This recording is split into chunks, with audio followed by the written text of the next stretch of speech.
ढोरिया के नीचे गाबा गाबा गाबा गाबा खोल के दिखाओ रे, खोल के दिखाओ रे। ढोरिया के नीचे गाबा गाबा गाबा खोल के दिखाओ रे, खोल के दिखाओ रे। नाचो तारे दूर काहे खाता रे भाव रे, नाचो तारे दूर काहे खाता रे भाव रे। ढोरिया के नीचे काबा खोल के दिखाओ रे। जिला हो गोपालगंज सकाला हो गाँव रे, जिला हो गोपालगंज सकाला हो गाँव रे। ढोरिया के नीचे काबा खोल के दिखाओ रे, ढोरिया के नीचे काबा खोल के दिखाओ रे।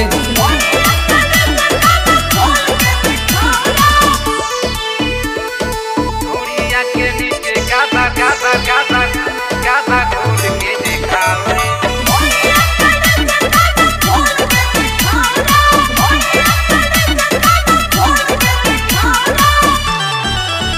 तोरा चोली में दबाइल दूगो बम बाटे रे,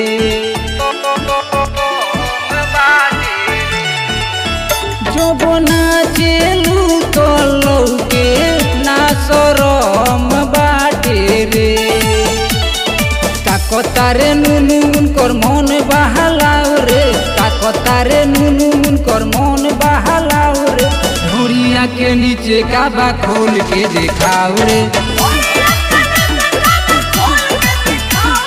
ढोरिया के नीचे काबा खोल के दिखाओ रे।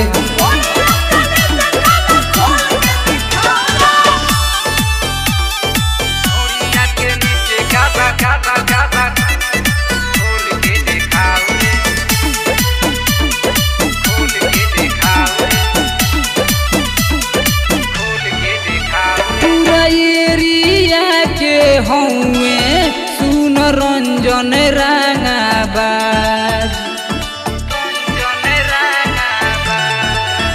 तोरे चोरहली जवानी नहीं बाचे पाइया।